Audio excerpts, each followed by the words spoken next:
"Emak, bangun atuh mak," ucap Bi Asih sambil menggoyang-goyangkan tubuh emaknya yang sudah terbujur kaku. "Kang, emak Kang," tangisnya pecah di pelukan Mang Sabri dan kedua anaknya. "Asih teh udah gak punya bapak, sekarang emak pergi. Asih mau pegangan ke siapa atuh mak?" "Udah Neng udah, emak udah gak sakit lagi sekarang, emak udah ketemu bapak," ucap Mang Sabri pada istrinya.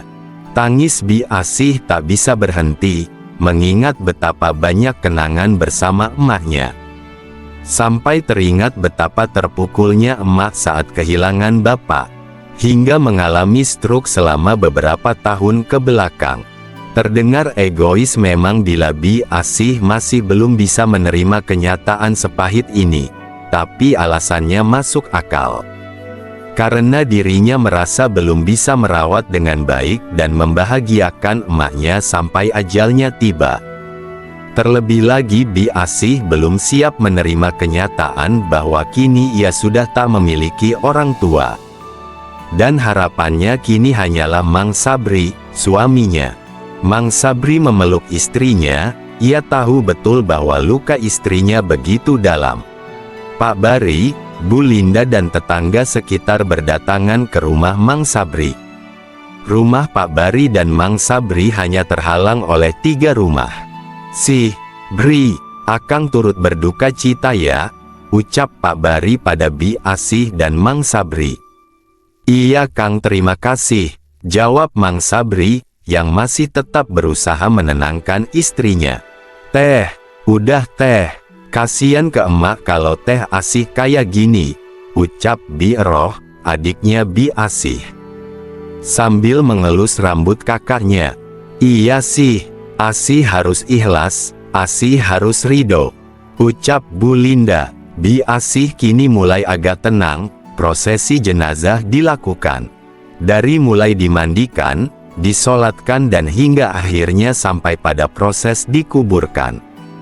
"Sih, akang sama Kang Bari mau pergi dulu ya, mau beli buat tahlil," ucap Mang Sabri kepada istrinya. Istrinya hanya mengangguk lemah dengan mata yang begitu sembab. Bu Linda dan Bi Roh menemaninya di kamar.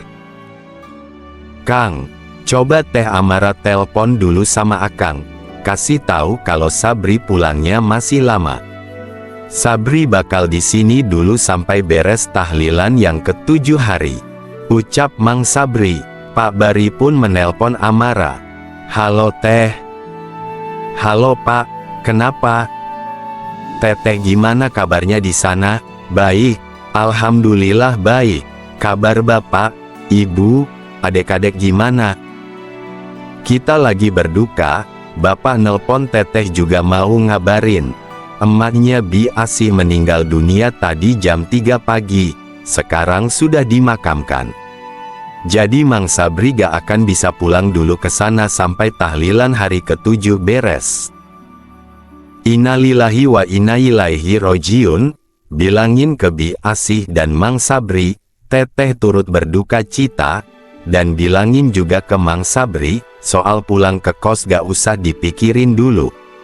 "Amara gak apa-apa kos sendirian di sini." "Iya Teh, gimana Teteh di sana? Ada masalah gak selama jagain kos?" Ada Pak, 1 kamar kos sekarang kosong. Penghuninya Teteh usir." "Hah, diusir kenapa?" "Jadi pas hari pertama Mang Sabri pulang ke Tasik, kos gak ada yang jaga dari luar. Ada penghuni perempuan yang bawa nginep laki-laki. Teteh juga gak tahu sih langkah Teteh buat ngusir itu udah bener apa enggak. Selama orang itu melanggar aturan kos, Teteh berhak buat tegas. Jadi menurut Bapak cara Teteh udah bener." "Ya udah atuh ya Teh, Bapak mau belanja dulu sama Mang Sabri buat acara tahlilan. Ini udah sampai di pasar, Teteh jaga diri ya, jangan lupa makan." "Iya Pak, Bapak juga ya, jaga kesehatan." "Siap." Telepon pun dimatikan. "Bri, kata Amara, bilangin ke Bi Asih turut berduka cita. Iya Kang, nanti Sabri bilangin. Oh iya, di kos aman? Gak ada masalah, tanya Mang Sabri. Ada Bri, katanya salah satu penghuni diusir Amara gara-gara ketahuan bahwa laki-laki nginep di kamarnya. Astagfirullah, pasti gara-gara Mang Sabri gak ada, jadi pada berani. Udah, gak usah nyalahin diri sendiri juga Bri. Amara termenung, karena emak baginya sudah seperti neneknya sendiri. Neng, ini emak beliin gulali kacang buat Neng, ucap emak jika setiap berkunjung ke rumah Amara. Sering juga emak mengajaknya makan jika Amara sedang bermain di rumah temannya yang bernama Siti, yang kebetulan rumahnya bersebelahan dengan rumah Mang Sabri. Tak terasa air matanya bercucuran, ia menangis. Emak, lirihnya di sela-sela tangisnya. Beberapa saat kemudian pintu kamarnya diketuk. Sebentar, ucapnya. Ia pun bergegas membasuh wajahnya dengan air, lalu membuka pintu. Hai, sapa Dani yang kini berdiri di hadapannya. Hai, udah pulang? Tanya Amara. Udah. Nih aku bawain sesuatu buat kamu, tapi tutup mata dulu, ucap Dani sambil tersenyum. Amara pun menutup kedua matanya. Sekarang buka matanya. Amara membuka matanya, nampak 2 bungkus coklat Toblerone ada dalam genggaman tangan Dani. Nih buat ibu, ucapnya.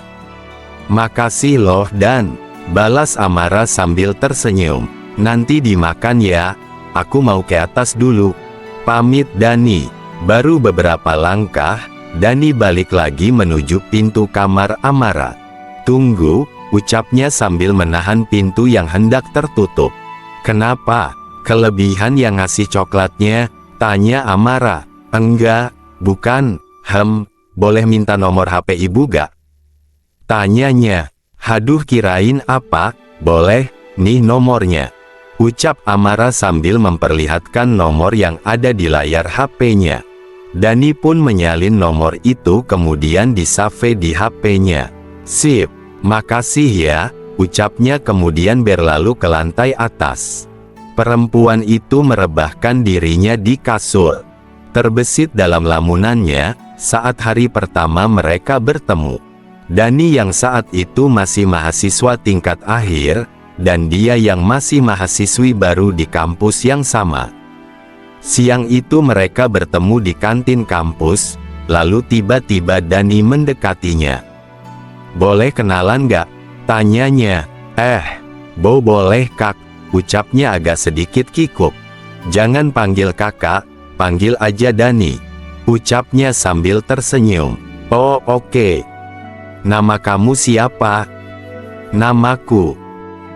Jeleger, tiba-tiba bunyi petir menggelegar membuat lamunannya terhenti seketika. Astaga, jemuranku, ucapnya. Ia pun berlari, hendak mengambil jemurannya.